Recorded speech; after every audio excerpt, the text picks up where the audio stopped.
avec un nombre de chômeurs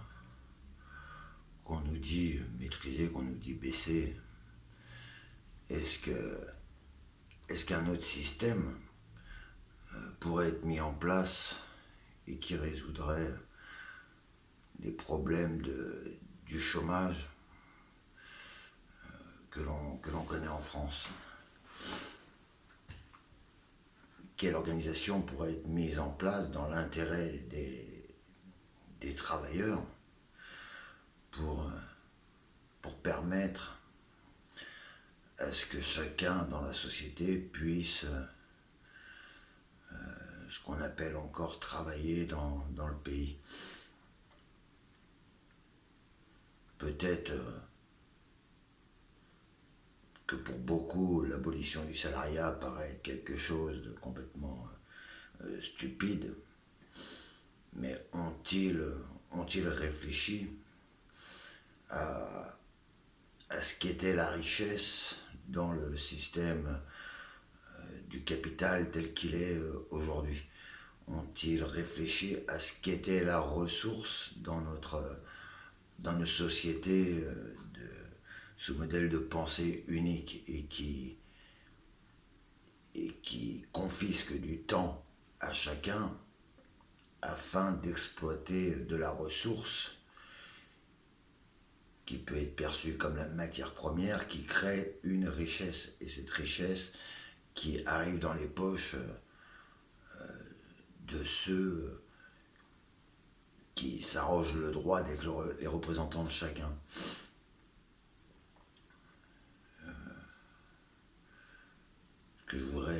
Ce que je voudrais partager ici avec vous, c'est peut-être une autre façon de voir la ressource. Plutôt que d'être une ressource humaine exploitée dans l'intérêt des, des riches, ceux qui accumulent donc la richesse, peut-être nous-mêmes, les premiers concernés qui sommes la ressource exploitée, devrions avoir à l'esprit que sans cette ressource que nous mettons en mouvement pour créer de la richesse, ressource qui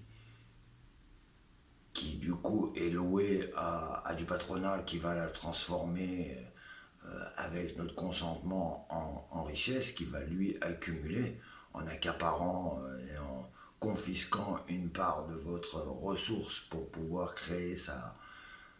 et accumuler sa propre richesse. Est-ce qu'on pourrait, dans un autre système,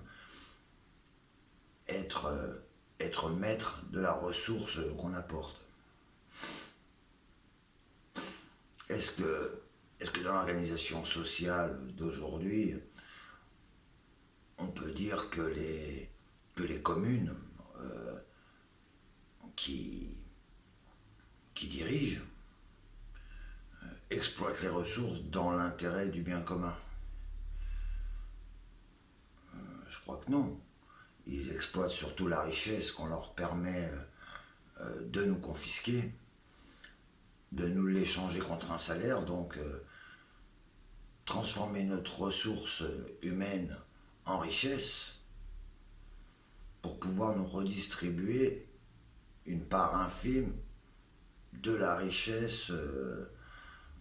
créée. Donc partant de là, et en s'appuyant sur le passé, sur l'histoire de nos États, personnellement, moi j'en arrive à la conclusion que la ressource humaine, donc les travailleurs exploités, n'ont pas leur mot à dire sur le devenir de cette richesse créée. Et donc, ne peut-on pas, nous-mêmes, travailleurs, être ceux qui décidons de comment la ressource humaine doit être partagée, afin que tout le monde puisse profiter de la richesse? Est-ce qu'on ne pourrait pas imaginer mettre en place un système où la commune est responsable où les dirigeants des communes, ceux qui se veulent maires, députés, préfets et ainsi de suite, devraient porter la responsabilité du chômage dans leur région. Et en tant que responsable du chômage, être contraint de rémunérer toutes ces ressources humaines qui ne sont pas utilisées. Car on peut très bien imaginer une communauté qui donc regroupe des gens à vivre ensemble. Une communauté a des besoins, mais pour pouvoir répondre à ces besoins, elle doit mettre en face, et ça c'est du modèle capitaliste en réalité, sauf qu'il est appliqué que dans le système de pouvoir accaparer, accumuler de la richesse pour un petit nombre. Mais dans le calcul, dans le tableau, on doit mettre en face des besoins les ressources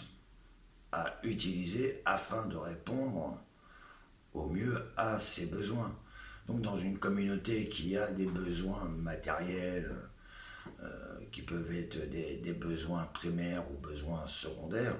même si pour le primaire, il y a encore une autre façon de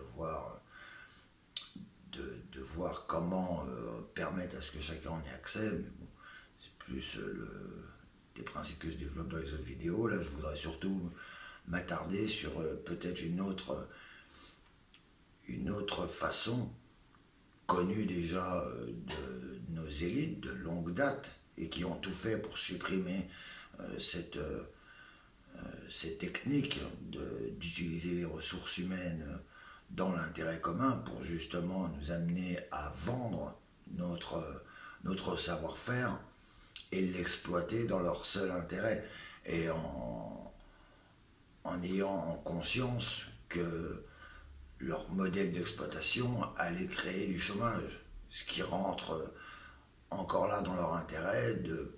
permettre de toujours baisser les prix qu'ils devront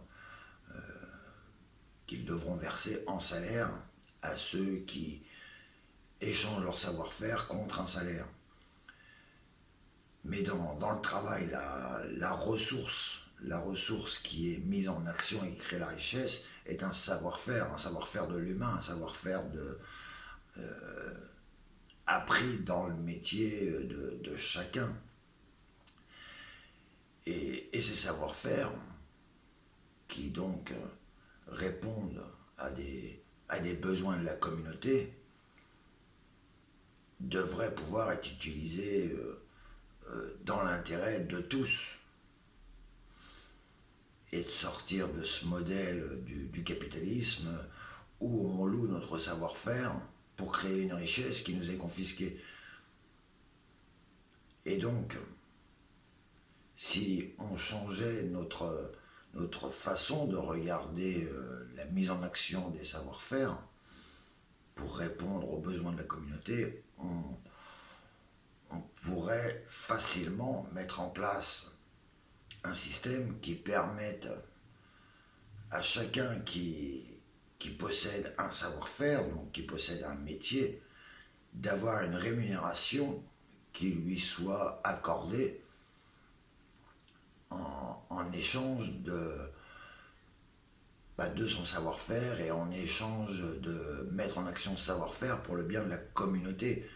Et donc que son savoir-faire soit utilisé ou pas par la commune qui a des besoins, le rémunérer en échange. Et que la commune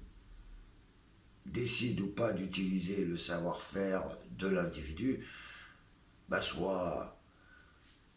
contrainte de le rémunérer. Car si un savoir-faire n'est pas utilisé, ce n'est pas de la responsabilité de celui qui possède ce savoir-faire, cette compétence à mettre en œuvre les techniques d'un métier pour répondre à un besoin dit clientèle aujourd'hui. Et donc, si on a du chômage aujourd'hui, au lieu de rejeter la faute sur les chômeurs, de toujours les montrer du doigt, ce qui crée de la division de toute façon, et ce qui est le but premier de ceux qu'on peut appeler des esclavagistes, et qui exploitent ces ressources, il est normal s'ils n'utilisent pas des savoir-faire présents dans leur communauté et qui répondent à des besoins des individus formant la communauté, il est normal que les dirigeants mettent en place des systèmes qui rémunèrent ce savoir-faire, qu'il soit utilisé ou pas. Et, et donc, sur le nombre aujourd'hui de travailleurs, on pourrait très bien imaginer un système qui permette de redonner du temps aux, aux individus. On pourrait très bien, du coup, calculer une rémunération juste contre le savoir mis en œuvre, contre le savoir rendu disponible à la communauté, pour que chacun puisse en profiter et vivre de son savoir-faire. On pourrait très bien, au coût de la vie d'aujourd'hui, avoir un salaire équivalent à 30 euros de l'heure et qui ne peut pas être mis en mouvement que dans le seul intérêt du profit. Le nombre d'heures aussi, lui, peut être modifié. On devrait aujourd'hui, pour pouvoir travailler tous, sans que certains soient, soient dans la contrainte de travailler 80% du temps de leur vie et qui vont devenir des victimes de burn-out, qui vont être surmenés par leur travail, qui vont parfois finir par se foutre en l'air car ils n'ont plus le temps et le temps nécessaire à un repos mérité pour pouvoir développer d'autres passions ou d'autres savoir-faire. Et donc dans un système qu'on qu'on pourrait développer, on pourrait très bien imaginer des travailleurs, si on continue de les appeler comme ça, même si j'aime pas le terme, mais on pourrait très bien avoir des travailleurs qui se rendent disponibles pour leur communauté sur entre 20 et 24 heures par semaine maxi, et rémunérés sur une base de 30 euros de l'heure, et mis en relation avec les besoins de la communauté pour que chacun puisse avoir ses besoins satisfaits. On peut très bien imaginer un système de corporation comme ça se faisait, de corporation de métier, j'entends, comme ça se faisait avant la Révolution, et une réelle évolution sociale dans son métier, comme ça se faisait avec les grades, et que chacun soit rémunéré en contrepartie qu'il accepte de mettre 20 à 24 heures de son temps dans son métier, qu'il accepte de les rendre, de se rendre disponible pour satisfaire les besoins de sa communauté, comme ceux qui ont des métiers différents du sien mettent leur savoir-faire à disposition de la communauté pour en satisfaire les besoins. Et, et d'ailleurs, quand on regarde l'organisation du salarial, on s'aperçoit bien que le temps a toujours été un facteur déterminant dans l'exploitation humaine, de la fatigue humaine de chacun. On doit avoir la connaissance que une des premières dispositions qu'auront pris à la Révolution française ceux qui prenaient le pouvoir, une de leurs premières dispositions fut de changer le calendrier, le calendrier en cours à ce moment-là par un calendrier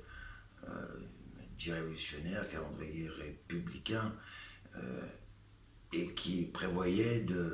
d'exploiter encore plus l'individu en faisant des semaines qu'ils appelaient des décades, des semaines de 10 jours, et qui permettaient au patronat du coup de ne lâcher l'ouvrier qu'une journée de week-end tous les 10 jours, afin de pouvoir exploiter toujours plus la manœuvre humaine, la ressource humaine, qui n'est du coup exploitée que par le patronat et qui crée de la richesse qui est confisquée à l'ouvrier dans l'intérêt seulement du patron. Donc l'ouvrier devient une ressource matérielle pour le patron, qu'il l'exploite, en retire de la richesse, qu'il se met dans la poche et qui n'est jamais reversée à l'ouvrier. Tout ça contre l'illusion pour l'ouvrier d'avoir une richesse de son travail transformée, une richesse qui va lui être donnée en salaire, et alors que cette richesse lui appartient déjà, car il est la ressource même qui est utilisée pour créer cette richesse. Et donc dans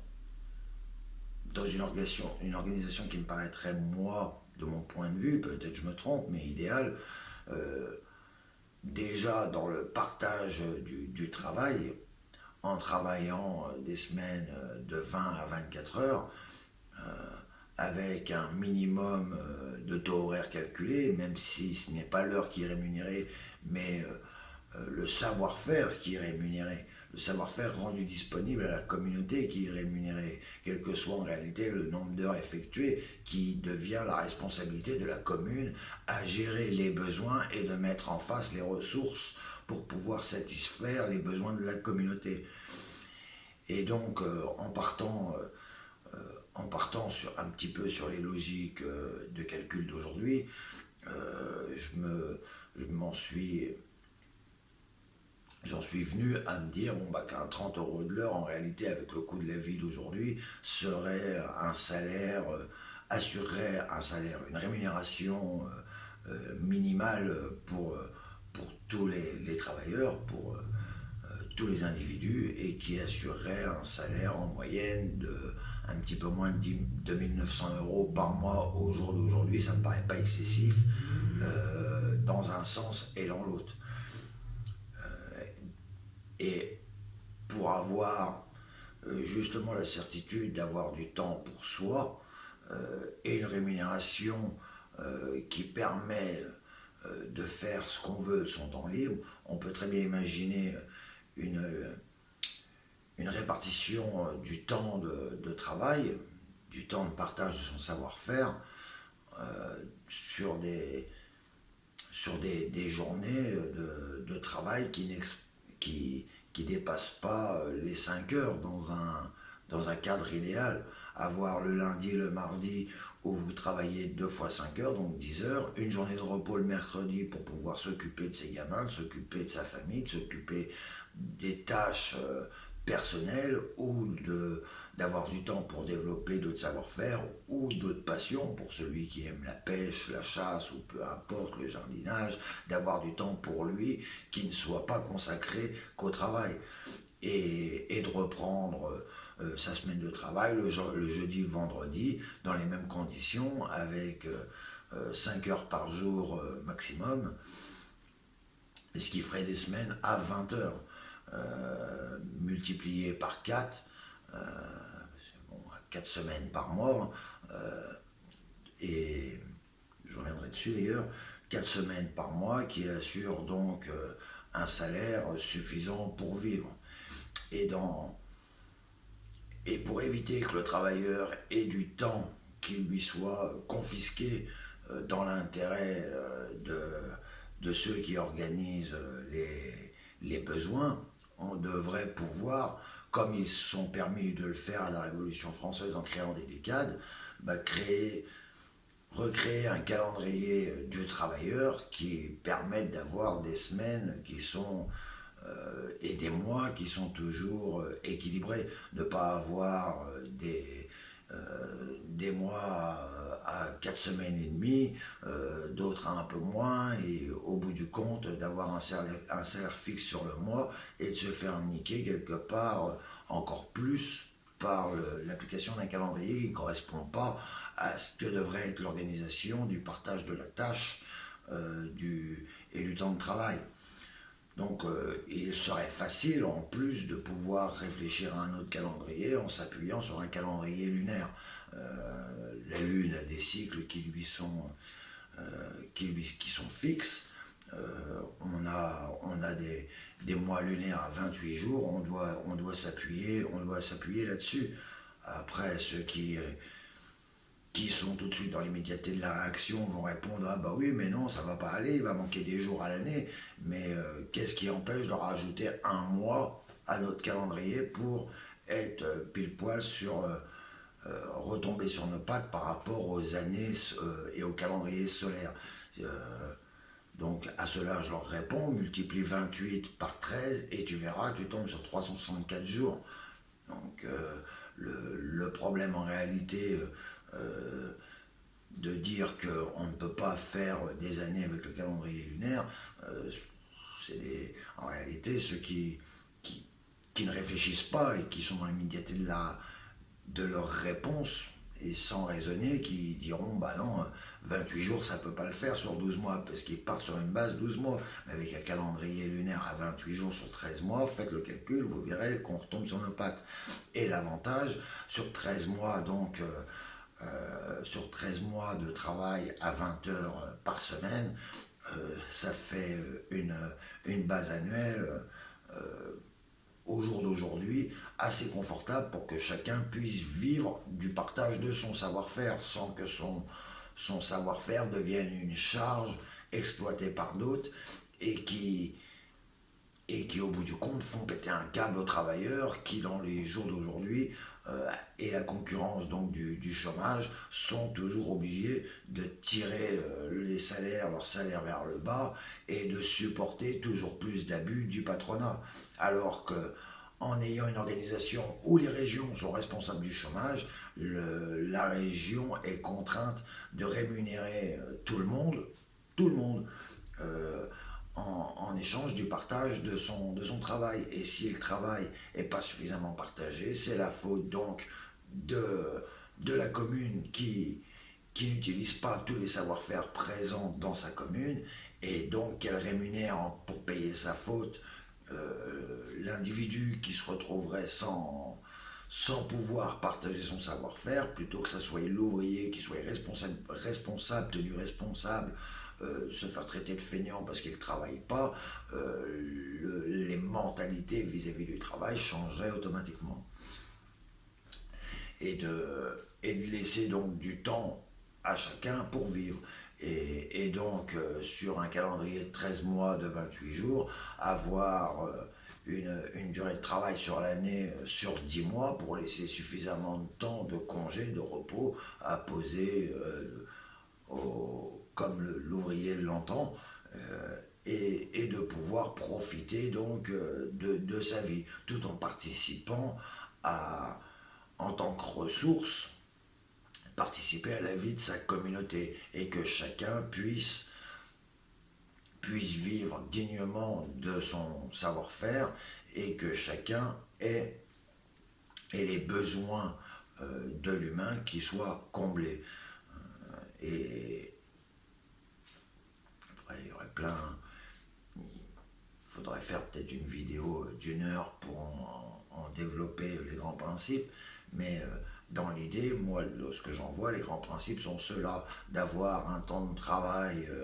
réduit, d'avoir un salaire, une rémunération automatique, et d'avoir donc les besoins de sa communauté tous satisfaits. Dans un monde où l'argent est difficilement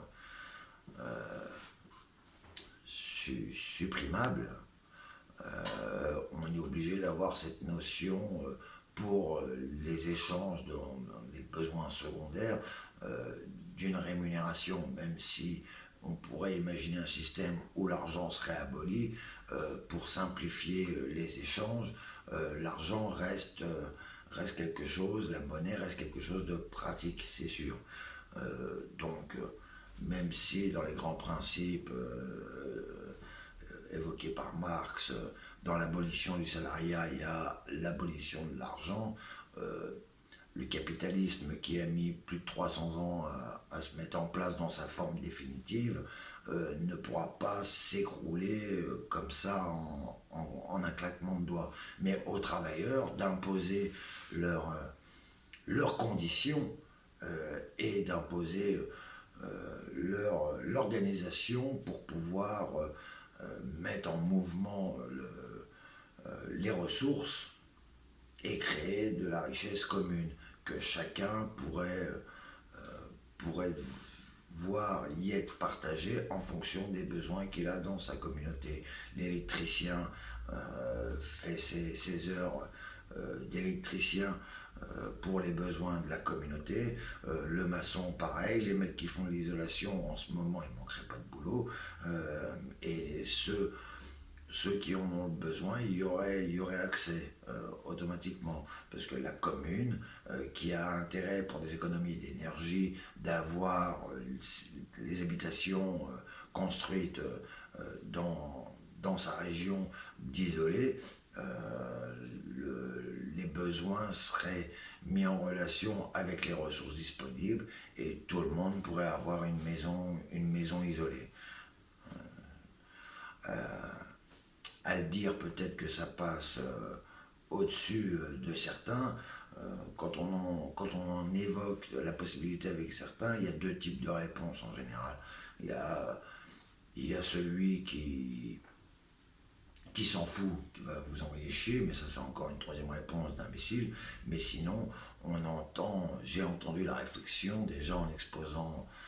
ces principes de ah bah ça serait de l'esclavage. Comment on peut dire que le partage d'une ressource pour le bien commun serait de l'esclavage. Ça, quelque part, ça me dépasse. Alors qu'en plus, le temps de travail serait largement réduit pour que chacun ait du temps pour lui, pour vivre, avec une rémunération qui lui permette d'échanger et de vivre dans cette communauté sans être obligé de tirer la langue, sans être obligé de se priver de besoins secondaires que le système nous met devant les yeux pour créer de l'envie et nous focaliser sur comment gagner plus et toujours accepter plus d'exploitation. Et une deuxième réflexion que j'ai entendue, enfin, qui m'a été partagée sur le réseau social Twitter, était de dire ah bah si on travaille que 20 heures, 20-24 heures en fonction des métiers, que si on travaille 20 heures, eh ben moi je prendrais deux emplois, m'a répondu un mec. Bon, bah, très bien, moi ce que je vais plus répondre du coup, bah, travaille 20 heures, doublé, prends 2 3 4 boulots si tu veux, mais en agissant ainsi, tu prives un autre peut-être de pouvoir partager son savoir-faire, de partager sa ressource pour créer de la richesse commune. Et ben dans ce cas-là, si toi tu as 4 emplois parce que tu imagines que tu vas te faire 4 fois plus de thunes, et bien ton impôt que tu verseras à la commune sera multiplié d'autant. Ce qui me paraît logique. Tu prives quelqu'un de pouvoir mettre son savoir-faire à disposition des autres, eh bien,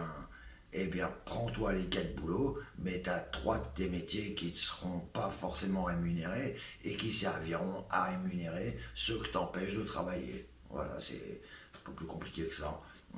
Chacun, chacun peut vivre dignement avec une rémunération qui avoisine les 3 000 € dans le monde d'aujourd'hui, avec les prix d'aujourd'hui, même si actuellement les crises qui sont organisées pour créer toujours plus de misère et créer de la richesse supplémentaire à ceux qui dirigent, on doit pouvoir, nous les travailleurs, changer le système et ne plus attendre d'enculés qui n'ont jamais travaillé de leur vie des réponses pour résoudre les problèmes du chômage. Car leur but, eux, ce n'est pas de résoudre le problème du chômage, c'est d'exploiter toujours plus ceux qu'ils ont sous la main pour eux, leur créer de la richesse. Et ils n'ont rien à foutre que ça crée de la casse sociale, que ça crée de la délinquance, parce que tout ça rajoute justement à diviser la population et l'empêcher de penser, de mûrir d'autres solutions qui seraient bénéfiques aux 99% d'exploiter aujourd'hui. Et c'est donc aux travailleurs d'imposer les règles du partage de son savoir-faire et que le travail des politiques qui, dans un système tel que je le décris, ont surtout peur, elles, de perdre leur emploi qui n'est pas un savoir-faire. Leur métier, c'est des métiers de menteurs. Donc,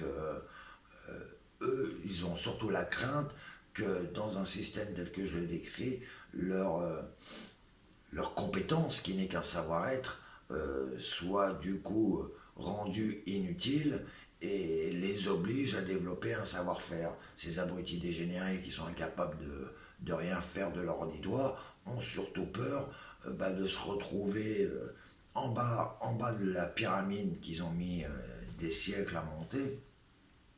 et de se retrouver au même niveau que la population. Et c'est surtout ça qui refuse en premier lieu. Pour résumer, moi c'est ce que je dis. Euh, travaillons entre 20 et 24 heures par semaine, soyons rémunérés pour mettre à disposition de notre savoir-faire dans la communauté, que ceux qui veulent diriger la communauté soient eux les responsables du chômage s'il y en a, et que du coup s'il y a du chômage, que les chômeurs soient rémunérés par la communauté parce que la communauté n'exploite pas, n'utilise pas ces savoir-faire qui lui sont disponibles. Donc, et là, d'un coup, on verrait les mêmes qui nous disent qu'on ne peut rien faire contre le chômage, trouver des solutions pour le chômage. Mais dans leur esprit, certains essaieraient de nous ramener toujours en arrière, parce que c'est toujours ce qu'on voit. On ramène toujours les populations en arrière après les avoir endormis avec quelque confort que ce soit. Mais donc de travailler 20 heures par semaine, 4 semaines par mois, sur une année de 13 mois, avec donc 3 mois de congé, donc 10 mois de travail répartis sur toutes les semaines, on, on pourrait faire largement travailler tout le monde, car tout le monde a un savoir-faire, tout le monde a un métier, un savoir-faire qui répond à un besoin de la communauté. Et c'est comme ça qu'il faut le voir, qu'on arrête de croire que la richesse est créée par l'exploitation de notre travail, car ça c'est pas vrai. La richesse créée sous l'exploitation de notre travail n'est la richesse que des États, que des dirigeants qui nous bouffent le sucre sur le dos. La, le, le, la richesse est créée par la ressource exploitée, transformée. Donc la ressource humaine, le savoir-faire de l'individu, c'est lui qui crée une richesse. Et il est normal que cette ressource soit pour l'intérêt premier de celui qui la met en action, qui a le métier dans les mains et qui le partage à sa communauté. Faites le calcul, hein, pour avoir une base, pour vous rendre compte de ce que ça donnerait sur l'année. Ah, peut-être qu'il y en a qui pleureront parce qu'ils ont des salaires faramineux à taper sur un ordinateur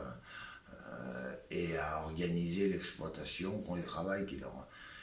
qui consiste à trouver des systèmes pour exploiter toujours plus la population. Eh bien, aux travailleurs, aux exploités, de changer le système, de se mettre en commun, en communauté, dans leur région, en corporation de métiers pour créer les normes de leur métier, les normes d'apprentissage, les normes de mise en action du métier, et qu'une charte peut très bien être établie qui définit les grandes règles de chaque métier dans l'intérêt de l'humain. Et pour créer de la richesse, nos ressources seront exploitées, mais pour une richesse qui sera partagée à l'ensemble de la communauté. De-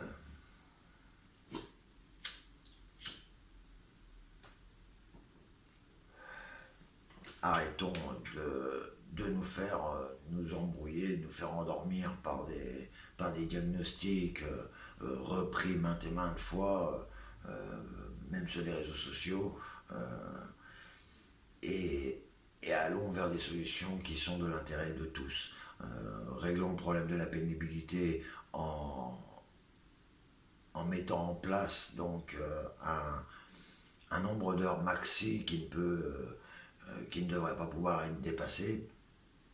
et une rémunération qui soit versée au lieu de ce qu'ils veulent nous faire là du salaire universel, qui là est dans l'idée d'installer un vrai esclavage, car là l'idée de leur salaire universel c'est on te donne un salaire à vie, mais en échange tu fais ce qu'on veut, comme on le veut, et où on le veut. C'est pas à eux de décider comment les savoir-faire doivent être mis en mouvement dans leur seul intérêt. L'électricien, il sait très bien comment faire son boulot, il sait très bien comment l'organiser, comme tous les autres métiers. Donc à un moment donné, arrêtons la connerie de nous faire endormir par des connards qui méprisent les populations, qui nous prennent pour des ignares, et remettons en place des corporations de métiers. Ainsi, tout le monde pourra facilement partager son savoir-faire et avoir la rémunération adéquate à nos jours pour vivre dignement. D'avoir en même temps un système qui permette à chacun de gratuitement avoir accès à de l'alimentation, gratuitement avoir accès à de l'énergie, pour que aucun ne soit dans la misère à dormir dehors ou quoi. Les techniques sont simples, les techniques sont connues, il n'en tient qu'à nous à les appliquer, et pas de demander à des enculés de trouver des solutions à appliquer pour le confort de tous. Ils le feront jamais, ils pensent qu'à leur intérêt, mais à nous d'organiser justement nos métiers pour répondre aux besoins de nos communautés, et de ne pas attendre des solutions d'enculés qui nous les donneront jamais. Les solutions sont dans nos mains, nous sommes la force de travail, nous sommes le réel pouvoir dans ce pays. À nous d'en prendre conscience et de faire en sorte de mettre en action les populations dans l'intérêt commun. Plus subir ce lavage de cerveau qui est fait grâce aux salaires qu'ils versent et qui sont du prétexte à diviser les populations, et voler la représentation des gens en leur faisant comprendre qu'ils sont trop cons pour savoir les actions à mener pour le bien de tous. Ils en sont incapables, et de toute façon, ils sont aliénés dans leur système, eux, où eux doivent diriger, et nous devons accepter d'être dirigés sans broncher. Mais ils créent plus de chaos, plus de misère qu'autre chose. Et c'est de toute façon leur intérêt. Arrêtons de subir un système qui nous écrase, et de rien dire. Nous avons des réponses à leur apporter. Nous avons la possibilité, par notre nombre, d'imposer le système euh, qui, qui créera un système égalitaire pour tous. À nous de le mettre en action, de le mettre en mouvement. Et, et faisons-le dans chacune de nos régions. Chacune de nos régions, nous avons à peu près dans les régions tous les mêmes besoins, à peu près tous les mêmes ressources. À nous de les mettre en mouvement, que les ressources soient utilisées pour répondre aux besoins des communautés, et non pour les besoins d'enculés qui les utilisent pour se créer de la richesse et contrôler toujours plus notre monde, que ce soit par les médias, par la santé, par l'éducation. Enlevons-leur l'outil qu'ils utilisent pour nous conditionner, car nous sommes, nous, les ressources qu'ils mettent en action pour créer notre aliénation, notre asservissement à notre travail en échange d'un salaire de misère. C'est à nous de changer notre façon de voir de voir les choses et de l'organisation du travail. Abolissons le salariat et créons un partage de compétences, un partage de savoir-faire. Et même compétence, c'est un mot que j'aime pas parce que compétence revient à dire un savoir-être. Et le savoir-être aujourd'hui priorisé par ces États, c'est un savoir-être soumis, un savoir-être à accepter l'inacceptable. Et bien là, n'acceptons plus et mettons-nous nous-mêmes en corporation de métier pour l'intérêt de nos communautés.